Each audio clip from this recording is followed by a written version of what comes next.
सहाबी हिकिड़ो फरमाए थो, जॾहिं असां मस्जिद में हूंदा हुआसीं, आम इंसान ईंदो, पुछा करण जी ज़रूरत पवंदी हुई त केरु आयो आहे, छो जो ऊंदहि हुई।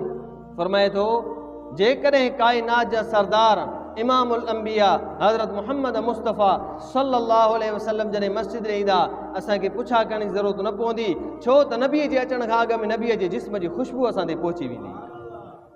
अल्लाह जो रसूल बैदि में मस्जिद में ईंदा, हुज़ूर सल्लल्लाहु अलैहि वसल्लम जन जे अचण खां पहिरियों नबी सल्लल्लाहु अलैहि वसल्लम जन जे जिस्म मुबारक मां जेका उहा मुश्क ऐं अंबर खां वधीक ख़ुशबूदार ख़ुशबू जेका निकिरंदी, उहा ख़ुशबू असांखे ॿुधाईंदी त अचण वारो मुहम्मद मुस्तफ़ा। केरु थो चवे त नबी असां जहिड़ो आहे, केरु थो चवे नबी आम इंसान जहिड़ो आहे? हरगिज़ न आहे। अल्लाह जे रसूल सल्लल्लाहु अलैहि वसल्लम आम इंसान में तमामु वॾो फ़र्क़ु आहे, लेकिन इंसाननि जो सरदार आहे, इंसाननि जो सरदार आहे, नारियुनि जो सरदार आहे, नूरियुनि जो सरदार आहे, तमामु मख़लूक़ात जो सरदार आहे, त उहो असांजो पैगंबर काइनात जो सरदार हज़रत मुहम्मद मुस्तफ़ा आहे।